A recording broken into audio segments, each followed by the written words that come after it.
जीवन में खुशी जरूरी है कि पैसा जरूरी है?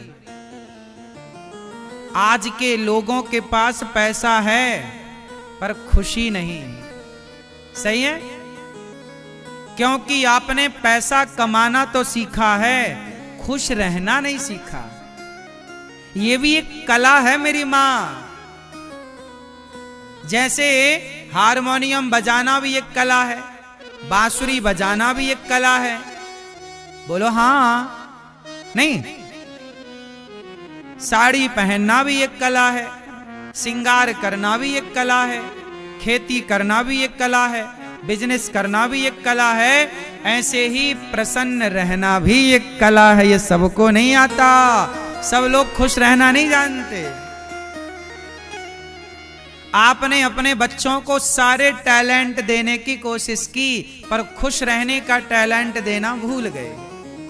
आपके बच्चे भी, उनके पास बहुत सारे खिलौने हैं, आपके बच्चों के पास बहुत जोड़ी कपड़े हैं, आपके बच्चों के हाथ में महंगा महंगा मोबाइल, गाड़ी, जो कहता है सब कुछ आप दिला देते हैं, सब कुछ है, पर आपके बेटे के होंठों पे एक प्रसन्नता नहीं है। क्योंकि आपने बच्चे को सब कुछ सिखाया, इंजीनियर बना दिया, डॉक्टर बना दिया, एडवोकेट बना दिया, जज बना दिया, बड़े बड़े पदों तक पहुंचा दिया, आईएएस, आईपीएस, कलेक्टर इत्यादि बना दिया, लेकिन आपने बच्चे को खुश, हैप्पी रहना नहीं सिखाया। और ये भी एक कला है। इसलिए आप कभी मंदिर गए हो कन्हैया के, तो वो हर मंदिर में कन्हैया कैसे बैठे हैं? प्रसन्न मुद्रा में। कैसे बैठे हैं? खड़े हैं? बोलो जोर से। दुर्गा जी कैसी दिखती हैं आपको? जोर से। मैया खुश दिखती हैं। राम जी के मंदिर में राम जी कैसे हैं? उदास कि खुश? बोलो। फिर एक मैया वृंदावन गई गोपाल जी खरीदने। ए भैया वो वाले गोपाल जी दो जरा, लड्डू गोपाल जी। ओ मैया वो वाले क्यों? ये वाले ले लो, अच्छे हैं। नहीं नहीं, हमें वही वाले चाहिए। क्यों? बोली उनमें स्माइल ज्यादा है, खुशी, यहाँ हंस रहे हैं, हैप्पी हैं, खुश हैं, हमें वो हंसते हुए गोपाल जी चाहिए।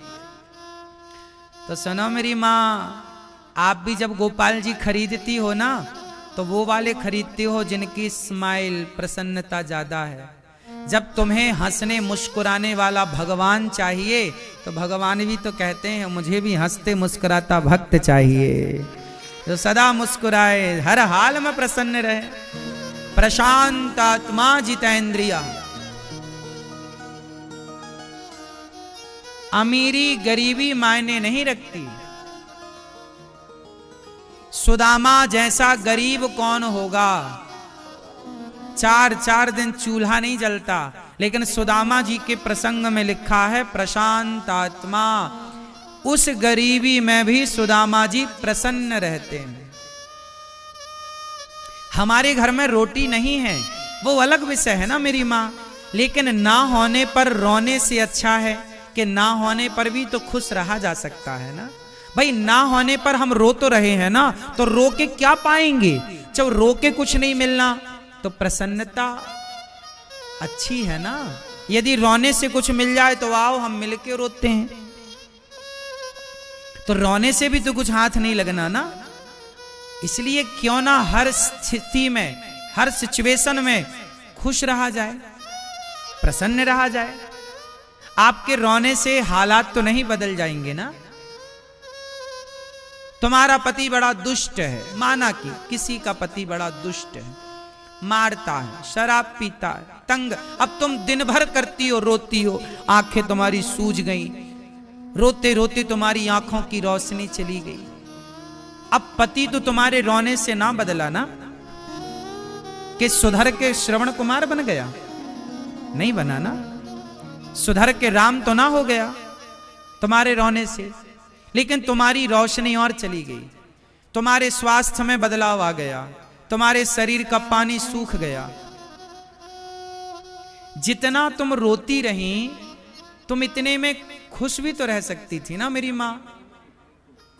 हालात तो नहीं बदले जा सकते, लेकिन होंठों में प्रसन्नता तो भरी जा सकती है ना। और आप यदि प्रसन्न रहते ना, तो जिंदगी से लड़ने की ताकत आपको प्रसन्नता ही देती है। यदि हालात विपरीत हैं तो भी आप प्रसन्न हैं तो गुजर जाएंगे। खुशी के दिन जल्दी गुजरते हैं और दुख के दिन बोलो देर से। तो खुश रहा जाए ना। क्या राम के वनवास को टाला जा सकता था 14 साल के? जोर से, क्या राम के वनवास को टाला जा सकता था? नहीं, नहीं टाला जा सकता। और राम ने टालने की कोशिश भी नहीं की।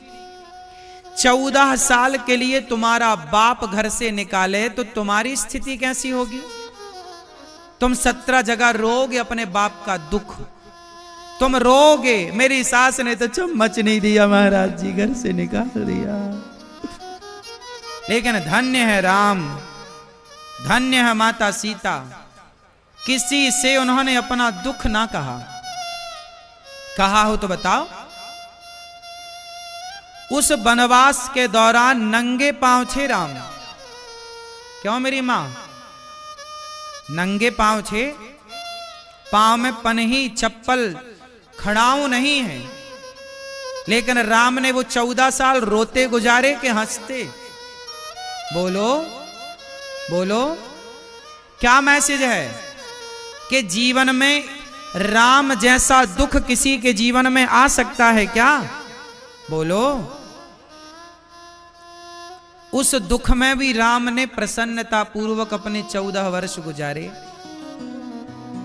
आपको मैसेज दिया कि आपके जीवन में भी हालात ऐसे हो जाएं, परिस्थितियां ऐसी बन जाएं, तो भी आपको प्रसन्न रहना चाहिए, होंठों में प्रसन्नता बनाए रखनी चाहिए। रो कर भी क्या पाओगे? तुम्हारे घर में फला व्यक्ति मर गया, आप रो रहे हैं कि फलाना मर गया, चलो मर गया, तो क्या हम और आप उसे जिंदा कर सकते हैं? बोलो, नहीं कर सकते ना। बीते हुए पल को हम बदल तो नहीं सकते, लेकिन जो वर्तमान में हमें ईश्वर ने क्षण दिया है, पल दिए हैं, उन्हें तो हम प्रसन्नता से गुजार सकते हैं। अब लोग रोते रहते हैं, फलाना मर गया, महाराज जी फलाना मर गया, रो रहे हैं, तो क्या होगा तुम्हारे रोने से? जिंदा हो जाएगा तो आओ, हम लोग रोते हैं सब लोग। इसलिए जब तुमने रोना काहे सीखा है इतना ज्यादा? रोतड़ू कहीं के, दिन भर रोते रहते हैं, दिन भर आदमी रोता, दिन भर रोता। याद रखो भक्तों, रोते को रुलाया जाता है और हंसते को, ये प्रकृति का नियम है।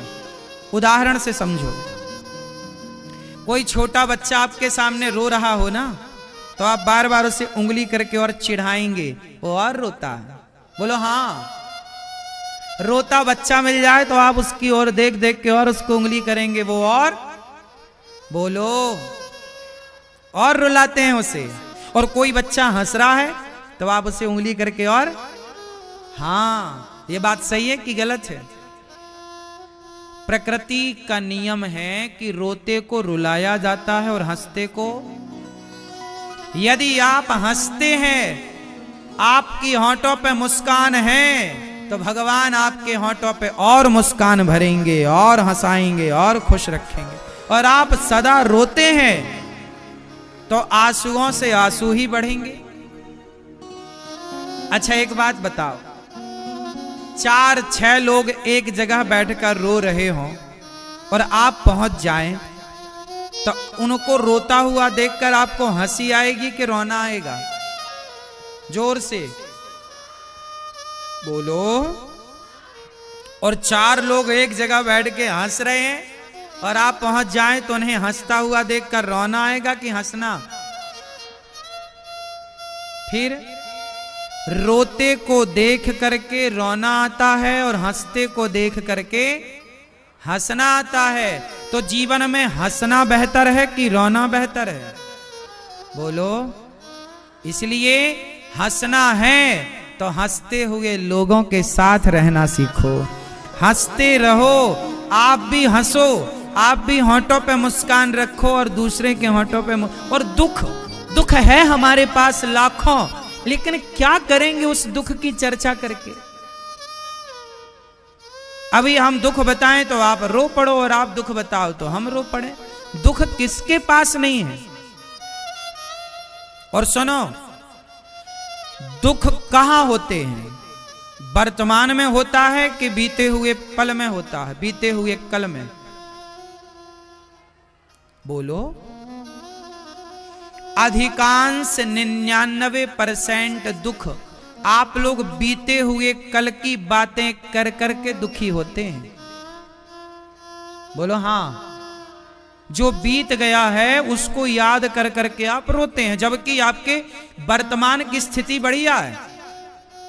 आप वर्तमान में, प्रेजेंट में खुश हैं, पर पास्ट में जाते हैं, आप भूतकाल में जाते हैं और वहां की यादें, मेरे सास ने ऐसा कह दिया था, मेरी बहू ने ऐसा कह दिया था।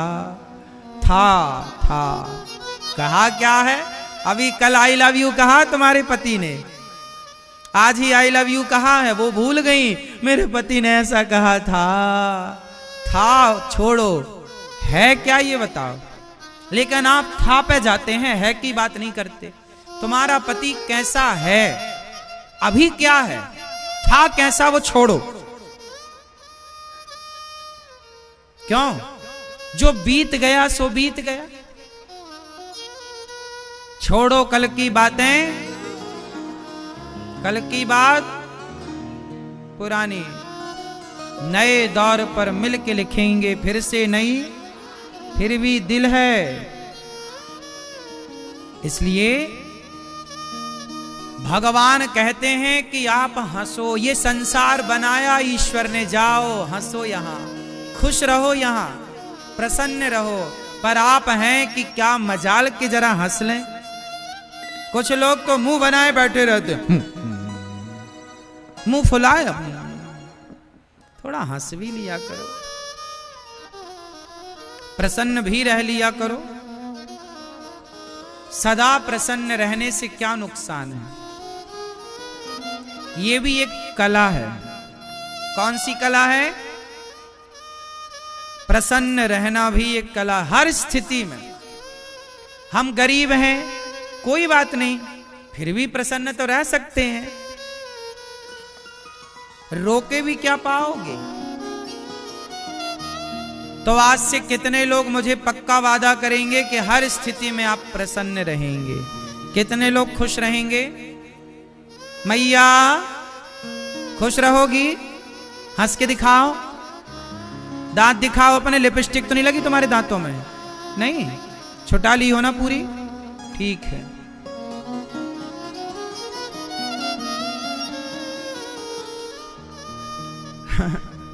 हमारी मैया है ना, जल्दीबाजी में लिपस्टिक लगा के भागती है कथा में, और जल्दी जल्दी में ध्यान देती नहीं है।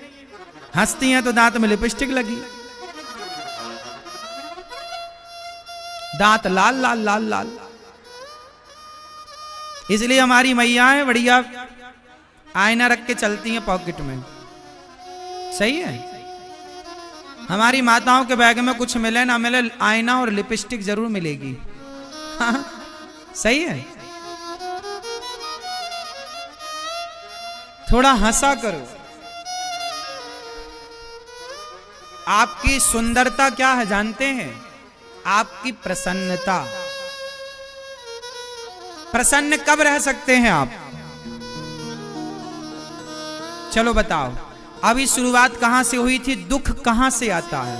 इच्छाओं से आता है। इच्छाएं समाप्त कर लो, पर प्रसन्न रहो तो दुख खत्म। अब ये बताओ कि प्रसन्नता कहां से आती है? प्रसन्न रहना होए तो क्या करना पड़ेगा? कौन व्यक्ति प्रसन्न रह सकता है? जोर से। मैया काहे पंचायत कर रही हो मेरी मां? पीली मैया, पंचायती मां, ये बताओ कि प्रसन्न कौन रह सकता है? पीली मैया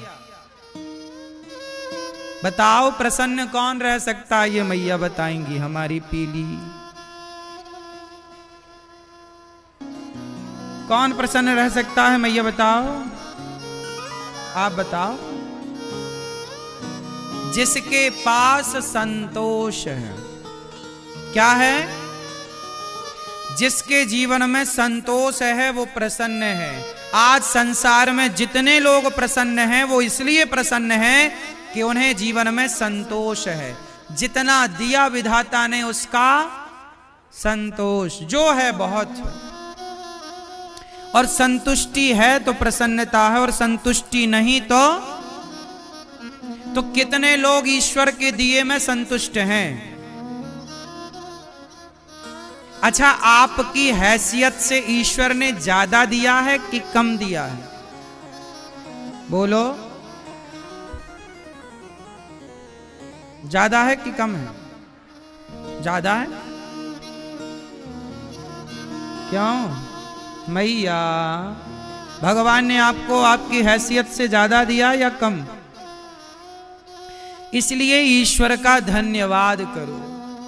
बहुत है प्रभु, हम तो इस लायक थे नहीं। आपने अंधा बनाया होता तो हम क्या कर लेते? आंखें दी, चलने को पांव दिया। आप भगवान से कभी शिकायत करते हो कि नहीं? क्यों भैया, आप भगवान से कभी शिकायत करते हो? बोलो। ओ मोबाइल वाले भैया, आप भगवान से कभी शिकायत करते हो? नहीं। शिकायत वो करें जिनके पास चलने के लिए पांव नहीं है।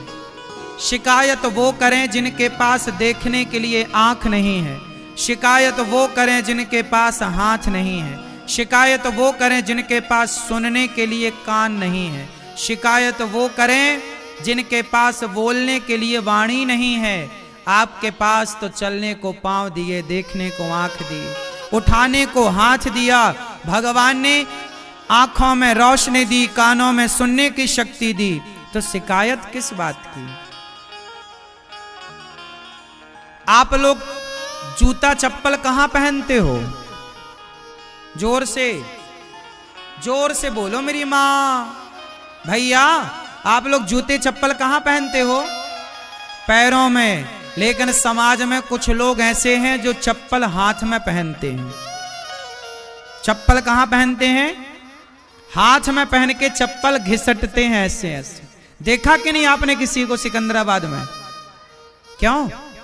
हमने हाथ में चप्पल पहन के लोगों को घिसटते हुए देखा है। आपने देखा? आप में से कितने लोगों ने देखा है ये दृश्य? देखा है सबने। सोचिए, परमात्मा ने ये दृश्य क्यों दिखाया कि देख लो दुनिया वालों, जो तुम शिकायतें करते रहते हो ना, तुम कहते हो हमारे पास तो हमारा पड़ोसी 10,000 के जूते पहनता है। अरे उसे मत देखो जिसके पास 10,000 के जूते हैं, उसको देखो ना जिसके पास जूता पहनने के लिए पांव ही नहीं है। कम से कम विधाता का धन्यवाद दो कि आपको बढ़िया पांव तो दे रखे। कम से कम आपके पास हाथ में चप्पल पहन के घिसटने की नौबत तो नहीं है। इसका धन्यवाद दो ईश्वर को। जो मिला है, एक कागज उठाना, आज एक कागज उठाना, एक कलम उठाना और कागज में लिखना कि ईश्वर ने आपको क्या क्या दिया है।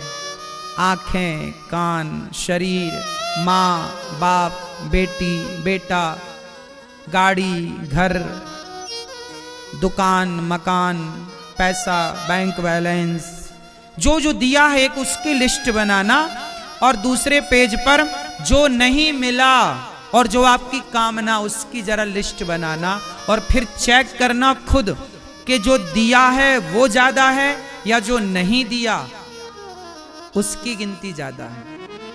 तो जो दिया है उसके आंकड़े ज्यादा हैं या जो नहीं मिला वो आंकड़ा ज्यादा है? बोलो बोलो मेरी मां। जो मिला है उसकी संख्या जो नहीं मिला, जो नहीं मिला उसकी शिकायत लोग करते हैं, अरे जो मिला है उसका धन्यवाद तो करो कम से कम।